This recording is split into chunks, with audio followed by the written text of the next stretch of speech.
वैसे जरूरी नहीं है, लेकिन वीडियो को लाइक या फिर डिसलाइक करने की कोशिश जरूर किया करें। तो जैसे इस मूवी का स्टार्ट होता है, हमें मूवी का मेन कैरेक्टर सियोंग दिखाया जाता है और उसकी बेटी का बर्थडे होता है। इसीलिए सियोंग की मदर उसे कुछ पैसे देती है ताकि वो अपनी बेटी को डिनर पर ले जा सके। लेकिन अब सियोंग को और पैसों की जरूरत होती है, तो इसीलिए वो अपनी मदर का एटीएम कार्ड चुरा लेता है। इसके बाद वो अपनी मदर के सारे पैसे चुरा लेता है और पैसों को वो लगा देता है हॉर्स राइडिंग में, और इस गेम में वो 4 मिलियन वॉन जीत जाता है। अब सियोंग ने एक कंपनी से बहुत सारे पैसे उधार ले रखे थे, तो इसीलिए वही लोग उसके पीछे पड़ जाते हैं। इसके बाद वो सियोंग को पकड़ ही लेते हैं और वो उसे काफी मारते हैं। और जब सियोंग उनके पैसे लुटाने के लिए अपने पॉकेट्स चेक करता है, तो वो देखता है कि उसके पास तो पैसे हैं ही नहीं, यानी वो वाले पैसे जो उसने हॉर्स राइडिंग में जीते थे। और तब उसे याद आता है कि जब वो इन लोगों से बचकर भाग रहा था तो वो एक लड़की से टकरा गया था, तो जरूर उसी लड़की ने ही उसकी जेब काट ली। अब क्योंकि सियोंग के पास पैसे तो होते ही नहीं, तो इसीलिए वो लोग उसे 1 महीने का और टाइम देते हैं जिसमें कि वो उनके पैसे लौटा दे। इसके बाद सियोंग कुछ पैसों का अरेंज करता है और अपनी बेटी को डिनर पर ले जाता है। इसके बाद सियोंग जल्दी से स्टेशन पर पहुंचता है, लेकिन अनलकीली उसकी ट्रेन तो मिस हो गई थी। और जब सियोंग वहां पर बैठकर ट्रेन के आने का वेट कर रहा था कि तभी अचानक से उसके पास एक आदमी आता है, और ये अननोन पर्सन था, यानी सियोंग उसके बारे में कुछ नहीं जानता था। फिर वो अननोन पर्सन सियोंग को कहता है कि मैं तुम्हारे साथ एक गेम खेलना चाहता हूँ। वो सियोंग को कहता है कि अगर तुम इस गेम में जीत गए तो मैं तुम्हें 1 लाख वॉन दूंगा। तब इतने सारे पैसों का सुनकर सियोंग के गेम खेलने के लिए एग्री हो जाता है। इसके बाद सियोंग काफी मार खाने के बाद ये गेम जीत जाता है, यानी वो 1 लाख वॉन हासिल कर लेता है। इसके बाद वो अननोन पर्सन सियोंग को एक कार्ड देता है, ये कहते हुए कि अगर तुम और पैसे जीतना चाहते हो तो इस कार्ड पर जो नंबर लिखा हुआ है उस पर कांटेक्ट करना। इसके बाद सियोंग जब अपने घर जाता है तो उसकी मदर उसे कहती है कि तुम्हारी बेटी अगले साल अपने स्टेप फादर के साथ यूएस में शिफ्ट हो रही है। यहाँ पर हमें ये पता चलता है कि सियोंग की डिवोर्स हो गई है और उसकी वाइफ ने दूसरी शादी भी कर ली है। लेकिन सियोंग कभी भी ये नहीं चाहता था कि उसकी बेटी उससे दूर जाए, लेकिन उसे बहुत सारे पैसे चाहिए होते हैं अपनी बेटी की कस्टडी वापस लेने के लिए, तो इसीलिए सियोंग उस कार्ड वाले नंबर पर कॉल करता है। इसके बाद सियोंग को एक गाड़ी में लाया जाता है जहाँ पर और भी लोग थे, लेकिन फिर उन सारे लोगों को बेहोश कर दिया जाता है। और जब उन सब लोगों की आंख खुलती है तो वो खुद को एक फैसिलिटी में पाते हैं जहाँ टोटल 456 लोग थे, और वो वहाँ पर एज अ प्लेयर थे क्योंकि उन सबको एक यूनिफॉर्म भी पहनाया हुआ था। इस फैसिलिटी का होस्ट यानी लीडर एक आदमी था जो कि फ्रंट मैन था वहाँ पर, और वो सब पर नजर रख रहा था। अब यहाँ पर एक कॉमन चीज थी कि जितने भी लोगों को वहाँ पर लाया गया था उन सब ने कर्जे लिए हुए थे बहुत ज्यादा। सियोंग वहाँ पर प्लेयर नंबर 1 से मिलता है जो कि एक बूढ़ा आदमी था। उस बूढ़े आदमी को ब्रेन ट्यूमर था, यही वजह थी कि वो यहाँ पर आया था क्योंकि उसकी लाइफ तो वैसे भी खत्म ही होने वाली थी। इसके बाद वहाँ पर 2 प्लेयर्स जिनमें लड़की का नाम सैब्यूक और लड़के का नाम जेंग होता है, उनके बीच फाइट होती है। अब यहाँ पर सैब्यूक वही लड़की थी जो सियोंग के पैसे लेकर भाग गई थी, यानी उसी ने उसकी जेब काटी थी। सियोंग तो उसे देखते ही पहचान लेता है, इसीलिए वो अपने पैसे मांगने के लिए उसके पास जाता है। तभी वहाँ पर कुछ गार्ड्स आ जाते हैं जिन्होंने पिंक कलर का यूनिफॉर्म पहना था और उनके फेस अच्छी तरह से कवर्ड थे। गार्ड्स उन सभी प्लेयर्स को बताते हैं कि तुम्हें यहाँ पर टोटल 6 गेम्स खेलनी होंगी और जो इस गेम का विनर होगा उसे बहुत सारे पैसे मिलेंगे।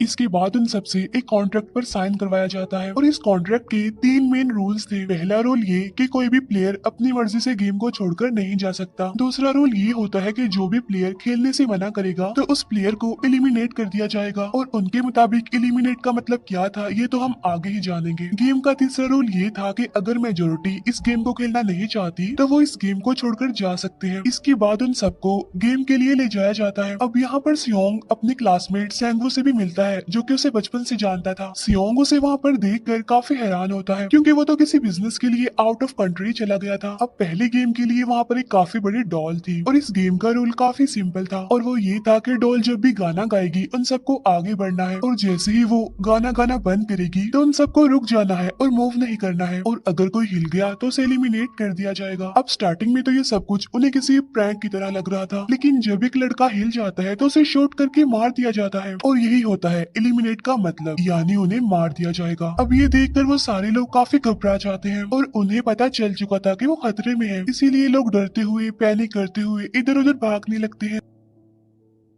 लेकिन अब क्योंकि गेम का रूल था, इसीलिए जो भी हिलता है उसे मार दिया जाता है और जितने भी सर्वाइवर होते हैं वो किसी न किसी तरह इस गेम को कंप्लीट कर ही लेते हैं। लेकिन जो लोग मर जाते हैं उनकी डेड बॉडीज को वहां से ले जाया जाता है और अब 456 प्लेयर्स में से सिर्फ 255 ही रह गए थे। अब क्योंकि वो सारे प्लेयर्स इतना ज्यादा डर जाते हैं कि अब कोई भी गेम खेलना नहीं चाहता था। लेकिन जैसा कि रूल नंबर 3 था कि अगर मेजोरिटी चाहे तो वो ये गेम स्किप कर सकती है, तो इसीलिए उनका लीडर यानी फ्रंटमैन वोटिंग करवाता है। लेकिन इससे पहले उन्हें प्राइज मनी दिखाई जाती है, यानी जो विनर को मिलेगी। लेकिन इन केस अगर कोई गेम को छोड़कर चला जाएगा तो ये सारे पैसे मरे हुए प्लेयर्स की फैमिलीज को मिल जाएंगे और ये prize money total 45 billion won होती है। इसके बाद वोटिंग करवाई जाती है जिसमें मेजोरिटी इस गेम को खेलना नहीं चाहती थी, तो इसीलिए गेम को यहीं पर स्टॉप कर दिया जाता है। लेकिन अगर कभी फ्यूचर में वो लोग चाहें तो इस गेम को रीज्वाइन कर सकते हैं। इसके बाद सभी लोगों को उनके घरों पर छोड़ दिया जाता है। नेक्स्ट डे सियोंग पुलिस स्टेशन जाता है और वहाँ पर वो पुलिस को सारी बात बता देता है। लेकिन उन लोगों को सियोंग की बातों पर यकीन नहीं होता और उल्टा वो लोग उसे पागल समझने लग जाते हैं। इसके बाद सियोंग उन्हें वही वाला कार्ड दिखाता है, लेकिन हैरान कर देने वाली बात तो ये है कि उस पर जो नंबर था वो रॉन्ग था। इसके बाद सियोंग जब घर जाता है तो उसकी मदर वहाँ पर नहीं होती। उधर सियोंग का क्लासमेट सेंगवू अपनी मदर को छुप कर देख रहा होता है और तभी वहाँ पर सियोंग भी आ जाता है। यहाँ पर सेंगवू अपसेट होते हुए सियोंग को बताता है कि मेरे ऊपर 6 बिलियन का कर्ज है। वो बताता है कि मैंने क्लाइंट्स के पैसे लेकर स्टॉक मार्जिन में लगा दिए थे, लेकिन अनलकीली वो सारे पैसे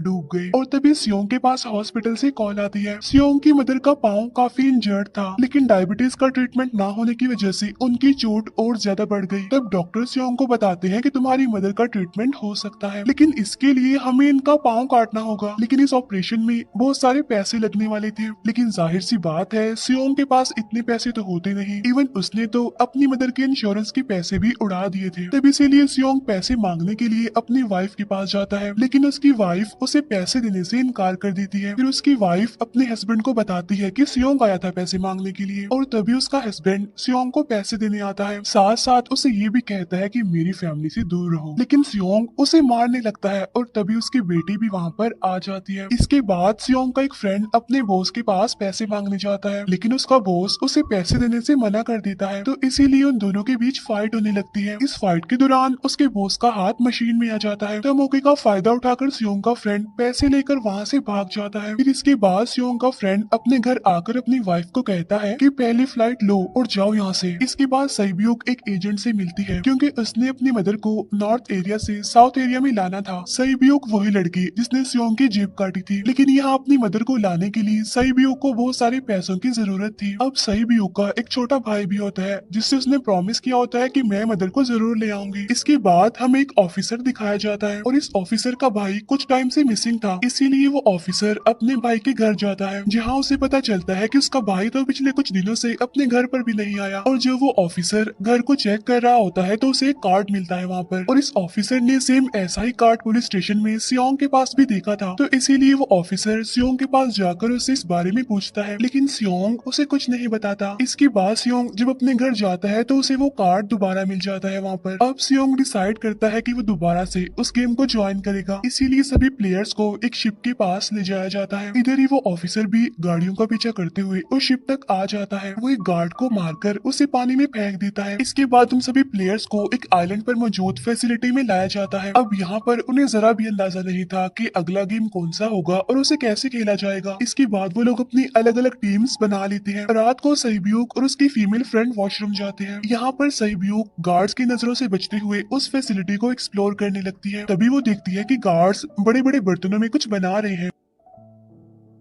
लेकिन अब क्योंकि गार्ड्स को शक हो जाता है तो ये गार्ड वॉशरूम्स को चेक करने के लिए आता है, लेकिन तब तक सईब्यूक वापस आ चुकी थी। इसके बाद सईब्यूक अपनी फीमेल फ्रेंड को सारी बात बता देती है जो उसने देखा था, लेकिन यहाँ पर सेंगवू उन दोनों की बातें सुन लेता है और वो इस बारे में सईब्यूक से पूछता है, जिस पर सईब्यूक बताती है कि वो बड़े बड़े बर्तनों में कुछ पका रहे थे। इसके बाद उन सभी प्लेयर्स को प्ले ग्राउंड में लाया जाता है, जहाँ पर उनके सामने 4 शेप्स थी। 4 शेप्स में से उन्होंने किसी एक शेप को चूज करना था। अब यहाँ पर सेंगवू को पता चल जाता है है कि गेम क्या है और क्या करना है हमें। सेंगवू सियोंग को बताता है कि सबने अलग अलग शेप्स को चुनना है। इसके बाद उन सभी को एक छोटा सा बर्तन दिया जाता है जिसमें की शेप्स बनी होती है। अब गेम उनकी ये होती है कि उन्होंने किसी तरह उस शेप को बाहर निकालना है बगैर डैमेज किए, लेकिन अगर शेप जरा से भी खराब हो गई तो उन्हें एलिमिनेट कर दिया जाएगा, यानी मार दिया जाएगा। अब यहाँ पर सेंगवू तो इजिली उस शेप को निकाल लेता है, लेकिन सियोंग इतना ज्यादा घबरा जाता है कि उसकी हालत खराब होने लगती है, लेकिन फिर वो किसी ना किसी तरह करके इस गेम को भी जीत लेता है। इसके बाद उन सबको वापस से रूम में लाया जाता है। अब यहाँ पर 187 प्लेयर्स वापस आए थे, जिनमें से अब सिर्फ 108 ही रह गए थे। इसके बाद उन सबको खाने के लिए ले जाया जाता है, लेकिन खाने की वजह से जैंग की एक लड़के से फाइट हो जाती है, जहाँ पर जैंग उस लड़के को इतना ज्यादा मारता है कि वो मौके पर ही मर जाता है। इधर ही हम देखते हैं कि उन प्लेयर्स में से एक डॉक्टर होता है जो गार्ड्स के साथ मिलकर मरे हुए लोगों के ऑर्गन्स निकाल कर उन्हें चाइनीज को बेचने का काम करता है। इसीलिए जब भी डेड बॉडीज को ले जाया जाता है तो वो डेड बॉडीज को गायब कर लेते हैं, क्योंकि ये सब कुछ एक प्लान के अकॉर्डिंग चल रहा था, क्योंकि ये सारा कुछ फ्रंट मैन से छुप कर हो रहा था। यही वजह थी कि कंट्रोल रूम में भी उन्होंने अपना ही एक आदमी बिठाया हुआ था जो कि उन लोगों की सारी वीडियो फुटेज डिलीट कर देता था, और गार्ड्स तो डॉक्टर को गेम के बारे में पहले ही बता देते थे ताकि वो सरवाइव कर सके। यहाँ पर एक गार्ड उसी प्लेयर डॉक्टर को बताता है कि आज हमने प्लेयर्स को जानबूझकर खाना कम दिया है ताकि वो आपस में लड़ने लगे, जिससे होगा ये कि सारे वीक प्लेयर्स गेम से आउट हो जाएंगे। साथ ही गार्ड डॉक्टर को अपनी अगली गेम के बारे में बता देता है। अब 30 मिनट के बाद वहाँ पर लाइट्स ऑफ होने वाली थी। अब यहाँ पर सेंगवू को पता था कि सियोंग की टीम जरूर कोई उल्टा काम करेगी, इसीलिए वो उस टीम को अपने पास बुलाकर उन्हें रिलैक्स रहने के लिए कहता है। उधर वो जो डॉक्टर प्लेयर होता है वो जैंग की टीम में शामिल हो जाता है। यहाँ पर डॉक्टर जैंग को बता देता है कि अगला गेम क्या होने वाला है। इसके बाद लाइट्स ऑफ हो जाती है और जैंग अपनी टीम के साथ मिलकर बाकी सभी को मारने लगता है। जैंग एक लड़की को मारकर सैबियो को मारने जाता है, लेकिन तभी सियोंग उसे बचा लेता है। इसके बाद गार्ड्स वहाँ पर आकर उन सभी को रोक लेते हैं और अब टोटल 80 लोग रह गए थे। इसके बाद उन सभी को तीसरे गेम के लिए ले जाया जाता है और यहाँ पर उन्हें 10-10 प्लेयर्स की एक टीम बनाने के लिए कहा जाता है, और वो लोग ऐसा ही करते हैं, अपनी अपनी टीम बना लेते हैं। अब क्योंकि जैंग को अगली गेम के बारे में पहले ही पता होता है, इसीलिए वो सैबियो की फीमेल फ्रेंड को अपनी टीम में नहीं रखता और वो अपनी टीम में सिर्फ मर्दों को ही रखता है। इसके बाद सेंगवू भी अपनी एक टीम बना लेता है। अब क्योंकि उन्हें एक प्लेयर की जरूरत थी तो इसीलिए सैबियो की फीमेल फ्रेंड उनकी टीम में शामिल हो जाती है, और ये गेम असल में टग ऑफ वॉर का होता है, यानी उन्होंने अपने सामने वाली टीम को नीचे गिराना था। इसके बाद गेम स्टार्ट हो जाती है और जैंग की गेम बड़ी आसानी से इस गेम को जीत लेती है। इसके बाद बारी होती है सेंगवू की टीम की। तब प्लेयर नंबर 1 यानी वो बूढ़ा आदमी कहता है कि मैंने अपनी जिंदगी में बहुत सारी टग ऑफ वॉर्स खेल रखी है, इसीलिए वो उन सबको गाइड करता है कि इस गेम को कैसे जीतना है।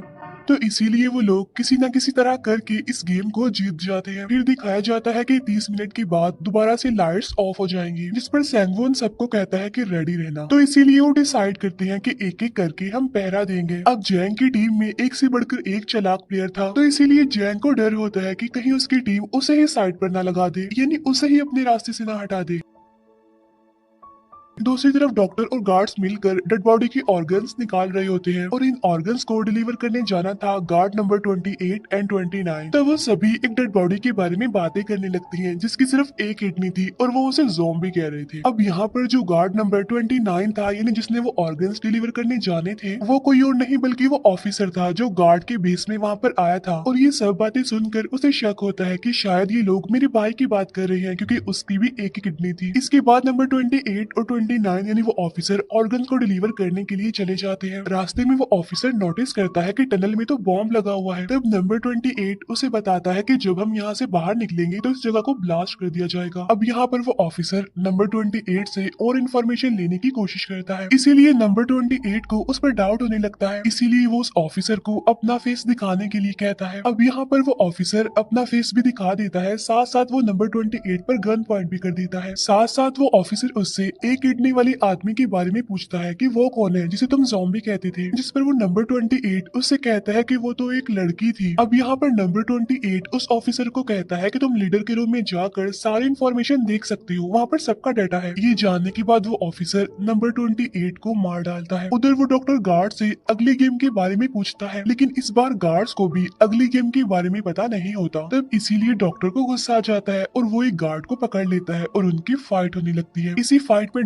डॉक्टर उस गार्ड को मार कर वहाँ से भाग जाता है। इसके बाद एक गार्ड भी उसका पीछा करता है और वो दोनों प्लेग्राउंड में आ जाते हैं। यहाँ पर गार्ड डॉक्टर को अपनी बातों में फंसा कर उसे मारने वाला होता है, लेकिन तभी लीडर यानी फ्रंटमैन आकर उसे मार डालता है और बाद में वो उस डॉक्टर को भी मार डालते हैं। साथ साथ इन्हें वहीं पर नंबर 28 की डेड बॉडी भी मिल जाती है, जिससे इन्हें ये पता चल जाता है कि फैसिलिटी में कोई घुस गया है। उधर वो ऑफिसर लीडर यानी फ्रंटमैन के रूम तक पहुंच जाता है, तो वो चेक करते करते एक ऐसे रूम में जाता है जहाँ पर सबके रिकॉर्ड्स थे, और जब वो ऑफिसर रिकॉर्ड चेक कर रहा होता है तो उसे सभी विनर्स की एक लिस्ट मिलती है, जिसमें उसके भाई का भी नाम था, यानी वो भी कभी विनर था। उधर सभी प्लेयर्स को फोर्थ गेम के लिए ले जाया जाता है, जहाँ पर उन सबको अपना अपना पार्टनर चुनने के लिए कहा जाता है, और वो प्लेयर्स करते भी ऐसा ही है, अपना अपना पार्टनर चुन लेते हैं। सहयोग की फीमेल फ्रेंड भी अपना पार्टनर ढूंढने की कोशिश करती है, लेकिन कोई भी उसका पार्टनर बनने को तैयार ही नहीं था। इसके बाद सभी प्लेयर्स को 10-10 मार्बल्स दिए जाते हैं। असल में ये गेम ऐसी होती है कि एक प्लेयर को अपने पार्टनर से सारे मार्बल्स लेने होते हैं बगैर कोई जोर जबरदस्ती किए, और जो दूसरा पर्सन होगा यानी जिसके पास मार्बल्स नहीं होंगे उसे मार दिया जाएगा। फिर सैंगवू और सियोंग का फ्रेंड ऑड और इवन का गेम खेलते हैं, जिसमें कि उन्होंने गेस करना था कि सामने वाले के हाथ में कितने मार्बल्स हैं। अब यहाँ पर सियोंग का फ्रेंड सैंगवू के सारे मार्बल्स जीत जाता है, जिसकी वजह से लास्ट में सैंगवू के पास सिर्फ एक ही मार्बल बचता है। अब क्योंकि सैंगवू को पता चल चुका था कि अब वो बच नहीं पाएगा, इसीलिए वो सियोंग के फ्रेंड को अपनी बातों में फंसा कर उसे ये यकीन दिलाता है कि अगर हम में से कोई भी हार गया तो हारे हुए लोगों का मैच दोबारा करवाया जाएगा। अब यहाँ पर सैंगवू धोखे से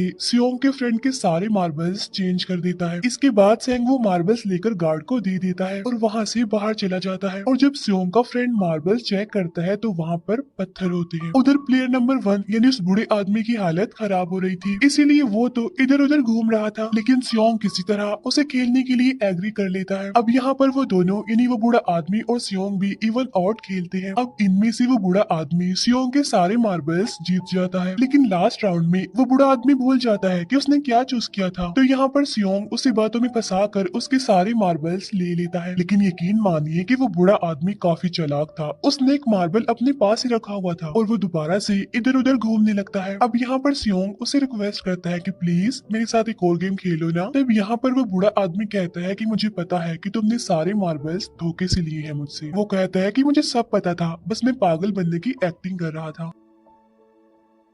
तभी ये सुनकर सियोंग को उस पर तरस आ जाता है और वो उसे ही सारे मार्बल्स दे देता है। उसके बाद सैब्यूक और उसकी फीमेल फ्रेंड भी गेम खेल रही होते हैं। उनकी गेम ये होती है कि जो मार्बल्स को दीवार के ज्यादा करीब फेंकेगा वही जीतेगा। पहले सैब्यूक अपने मार्बल्स फेंकती है, लेकिन जब सैब्यूक की फ्रेंड की बारी आती है तो वो अपने सारे मार्बल्स फेंक देती है। लेकिन जब सैब्यूक ये देख लेती है तो वो अपने फ्रेंड को दोबारा फेंकने के लिए कहती है, जिस पर उसकी फ्रेंड कहती है कि नहीं सैब्यूक, मैं बिल्कुल अकेली हूँ, मेरे पीछे तो कोई भी नहीं है, लेकिन अगर तुम्हें कुछ हो गया तो ये अच्छी बात नहीं है, तुम्हारे पीछे तुम्हारा छोटा भाई है, तुम्हारा वेट कर रहा है वो। और इसी वजह से सैब्यूक की फ्रेंड को मार दिया जाता है। इसके बाद उन सबकी डेड बॉडीज को वहाँ से ले जाया जाता है। इसके बाद वो सब वापिस से रूम में आ जाते हैं। यहाँ पर जैंग देखता है कि सैब्यूक की वो वाली फ्रेंड तो अभी तक जिंदा है, जो कि बड़ी आराम से बैठी हुई थी। अब यहाँ पर हमें पता चलता है कि सैब्यूक की ये वाली फ्रेंड जैंग की भी फ्रेंड थी, लेकिन अब क्योंकि उन दोनों के बीच किसी बात को लेकर क्लैश चल रहा था तो इसीलिए जैंग की वो फ्रेंड उसे बुली करने लगती है। इसके बाद फ्रंटमैन को एक डेड बॉडी के पास उस ऑफिसर का आईडी कार्ड मिल जाता है। तभी फ्रंटमैन को पता चलता है कि उसके सारे वीआईपीस आ चुके हैं, तो इसीलिए फ्रंटमैन उन्हें लेने के लिए चला जाता है। फिर सारे वीआईपीस को उनके रूम में लाया जाता है। इसके बाद फ्रंटमैन वीआईपीस के आने के बारे में एक और आदमी को जाकर बताता है, और यही आदमी मेन होता है, और ये कौन होता है हम ये आगे जानेंगे। फिर नेक्स्ट डे उन सबको 5वें गेम के लिए लाया जाता है, जहाँ पर 1 से लेकर 16 तक नंबर पड़े होते हैं, और वो सभी प्लेयर्स अपना अपना नंबर ले लेते हैं। नंबर का मतलब ये था कि जो नंबर भी एक प्लेयर पर आएगा उसके मुताबिक ही उसकी बारी आएगी। अब यहाँ पर लास्ट में पहला और आखिरी नंबर रह जाता है, यानी 1 और 16। तो यहाँ पर सियोंग कंफ्यूज हो जाता है कि उसे कौन सा नंबर चूज करना चाहिए। अगर उसने पहला नंबर लिया तो वो फंसेगा और मरेगा, क्योंकि उसे नहीं पता कि गेम क्या है, और अगर लास्ट नंबर लेगा तो क्या पता उसकी बारी ही ना आई, टाइम कम रह जाए। और तभी वहाँ पर एक आदमी आ जाता है और वो सियोंग को कहता है कि मुझे पहला नंबर चाहिए, क्योंकि मैं अपनी जिंदगी में कभी भी फर्स्ट नंबर पर नहीं आया। फिर इसके बाद उन्हें गेमिंग रूम में लाया जाता है। अब इस गेम का रूल ये होता होता है कि दिए हुए टाइम में उन्हें ब्रिज की दूसरी साइड पर जाना है। अब इसके बीच में दो तरह के ग्लास लगे होते हैं, एक तो होता है आम ग्लास और एक होता है टेम्पर्ड ग्लास। आम ग्लास पर पाँव रखते ही वो टूट जाएगा और वो लोग नीचे गिर जाएंगे। इसके बाद गेम स्टार्ट हो जाता है और वो लोग एक एक करके मरने लगते हैं। फिर एक टाइम ऐसा आता है जब जैंग सबके सामने होता है और वो आगे ही नहीं बढ़ रहा होता। अब उनके पास एक ही रास्ता था, या तो वो आगे जाए या सारे ही मर जाएं। और तभी जैंग के सामने उसकी वही फ्रेंड आ जाती है जो उसे बुली कर रही थी, और वो जैंग को कहती है कि मैंने तुम्हें कहा था कि जिस दिन तुमने मुझे धोखा दिया मैं तुम्हें मार दूंगी। इसके बाद वो जैंग को पकड़ लेती है और उसे लेकर नीचे कूद जाती है, जिसकी वजह से उन दोनों की मौत हो जाती है। अब वहाँ पर एक आदमी था जो कि ग्लास कंपनी में काम करता था और उसे पता था कि टेम्पर्ड ग्लास कौन सा है, लेकिन जब फ्रंट मैन को इस बात का पता चल जाता है तो वो लाइट्स ऑफ करवा देता है ताकि वो ग्लास को पहचान ही ना पाए। अब लास्ट में एक ही स्टेप बचता है और उनके पास तो टाइम ही नहीं था, इसीलिए सेंगवू उस आदमी को धक्का दे देता है। तो यहाँ पर सेंगवू, सियोंग और सैब्यूक ब्रिज को पार कर लेते हैं, लेकिन ग्लास टूटने की वजह से उन्हें काफी चोट लग जाती है, खास तौर पर सैब्यूक को। उधर उस ऑफिसर ने एक सर्वेंट को मारकर उसकी जगह खुद ले ली थी। अब एक वीआईपी को उस ऑफिसर पर शक होता है और वो उसे कहता है कि अपना मास्क रिमूव करो, लेकिन वो ऑफिसर कहता है कि ठीक है, लेकिन मैं अंदर जाकर अपना मास्क रिमूव करूंगा। इसके बाद वो ऑफिसर उस वीआईपी को लेकर अंदर चला जाता है। अंदर जाकर वो ऑफिसर उस वीआईपी को बेहोश कर देता है और इस बात का पता फ्रंट मैन को चल जाता है, इसीलिए फ्रंट मैन उसके पीछे जाता है और वो उस ऑफिसर को देख लेता है, इसीलिए वो ऑफिसर वहाँ से भागकर आइलैंड पर आ जाता है। फ्रंट मैन भी उसका पीछा करते हुए वहाँ पर आ जाता है। अब यहाँ पर वो ऑफिसर अपने सीनियर्स को कॉल करने की कोशिश करता है, लेकिन कॉल कट हो जाती है। फिर वो ऑफिसर उन्हें सारे सबूत भेजता है, लेकिन वहाँ पर नेटवर्क नहीं था। इसके बाद फ्रंट मैन ऑफिसर को पकड़ लेता है और उसे उनके साथ चलने के लिए कहता है, लेकिन वो ऑफिसर तो उस फ्रंट मैन पर गोली चला देता है। इसके बाद फ्रंट मैन अपना मास्क उतार देता है, तो वो ऑफिसर देखता है कि वहाँ पर कोई और नहीं बल्कि उसका अपना भाई है वो। इसके बाद ऑफिसर का भाई यानी फ्रंट मैन उसे शूट कर देता है और वो जाकर पानी में गिरता है। उधर ग्लास लगने की वजह से सैब्यूक काफी इंजर्ड हो गई थी और उसका बहुत सारा खून भी बह रहा होता है। इसके बाद तीनों सर्वाइवर्स को डिनर के लिए ले जाया जाता है और उनके पास एक एक नाइफ भी रख दिया जाता है, मतलब रात में उन तीनों में से कोई भी एक दूसरे को मार देगा। तभी सियोंग नोटिस करता है कि सैब्यूक की हालत काफी खराब है, इसीलिए वो सैब्यूक को कहता है कि फिक्र मत करो, हम दोनों साथ हैं और इस गेम में हम दोनों मिलकर सेंगवू को हरा देंगे। इसके बाद हम दोनों यहाँ से बाहर निकल जाएंगे और पैसों को आधा आधा डिवाइड कर लेंगे। सैब्यूक उसे बताती है कि मेरा एक छोटा भाई है जिसे मैं ऑर्फनेज में छोड़कर आई हूँ, और अगर हम दोनों में से कोई भी जिंदा बचकर बाहर जाएगा तो उसे उन दोनों की फैमिलीज का ख्याल रखना होगा। अब सैब्यूक की हालत काफी खराब थी, उसे डॉक्टर की जरूरत थी, इसीलिए सियोंग कोई मदद लाने के लिए जाता है, लेकिन जब तक वो वापस आता है तब तक सेंगवू सैब्यूक को मार चुका था। फिर नेक्स्ट डे उन दोनों को गेम नंबर 6 यानी लास्ट गेम के लिए ले जाया जाता है। गेम का रूल बड़ा ही सिंपल था कि मार दो या मर जाओ, और इस गेम का नाम होता है स्क्विड गेम। इसके बाद गेम स्टार्ट हो जाती है और उन दोनों के बीच काफी फाइट होती है, लेकिन लास्ट में सेंगवू की हालत खराब होने लगती है। तभी सियोंग कहता है कि मैं इस गेम को रोकना चाहता हूँ, और तभी सियोंग सेंगवू को उसके साथ चलने के लिए कहता है, लेकिन सेंगवू तो अपने आप को ही मार डालता है, जिसकी वजह से सियोंग गेम जीत जाता है। फिर फ्रंट मैन सियोंग को कहता है कि तुम बहुत अच्छा खेले, लेकिन मुझे इसकी उम्मीद नहीं थी। इसके बाद सियोंग को उसके घर पर छोड़ दिया जाता है और उसके पास एक एटीएम कार्ड भी था, और जब सियोंग उस एटीएम कार्ड को जाकर चेक करता है तो वो दिखता है कि सारे पैसे उसके अकाउंट में भेज दिए जाते हैं। इसके बाद सियोंग अपने घर जाता है, लेकिन तब तक उसकी मदर की डेथ हो जाती है। इसके बाद हमें एक साल बाद का सीन दिखाया जाता है, जहाँ पर हम देखते हैं कि सियोंग की हालत काफी खराब हो गई है, यानी वो अब काफी नशा करने लग गया है और उसने अब तक उन पैसों को हाथ तक नहीं लगाया। एक दिन एक फूल बेचने वाली औरत सियोंग के पास आती है और वो उसे सेम वैसा ही कार्ड देती है जिसमें एक एड्रेस लिखा हुआ था, और फिर सियोंग उस एड्रेस पर जाता है जहाँ पर उसे पता चलता है कि ये सारा किया धरा किसी और का नहीं बल्कि उस बूढ़े का है, प्लेयर नंबर 1 का, और वो अभी भी जिंदा है। यहाँ पर वो बूढ़ा आदमी सियोंग को बताता है कि मैं अपनी लाइफ से बोर हो चुका था और ये सारी गेम मैंने अपने क्लाइंट्स के साथ मिलकर बनाई ताकि मैं लोगों को मरता हुआ देखकर एंजॉय कर सकूं, लेकिन हाँ, हमने किसी को मजबूर नहीं किया था ऐसा करने के लिए, और मैंने गेम में इसीलिए पार्टिसिपेट किया क्योंकि गेम देखने से ज्यादा उसे खेलने में मजा आता है। वो कहता है जो पैसे तुम्हारे पास है वो मेरे ही हैं, और ये कहते ही उस बूढ़े आदमी की मौत हो जाती है। इसके बाद सियोंग सैब्यूक के छोटे भाई के पास जाता है और उसे लेकर वो जाता है सेंगवू की मदर के पास, और वो सेंगवू की मदर को कहता है कि इस बच्चे का ख्याल रखना, साथ साथ वो उसे एक बैग भी देता है जिसमें बहुत सारे पैसे होते हैं। इसके बाद सियोंग स्टेशन पर जाता है जहाँ पर उसे वही अननोन पर्सन मिलता है जो कि उसे मूवी के स्टार्ट में भी मिला था। यहाँ पर सियोंग उसका पीछा भी करता है, लेकिन तब तक वो भाग चुका था। फिर सियोंग उस कार्ड वाले नंबर पर कॉल करता है और वो पूछता है कि तुम लोग कौन हो और लोगों के साथ ऐसा क्यों कर रहे हो, क्यों खेल रहे हो लोगों की जिंदगी से। लेकिन आगे से उसे रिस्पॉन्स आता है कि सियोंग, अगर तुमने जिंदा बचना है तो प्लेन में चढ़ जाओ। और इसी के साथ ही मूवी यहीं पर एंड हो जाती है। Thank you for watching.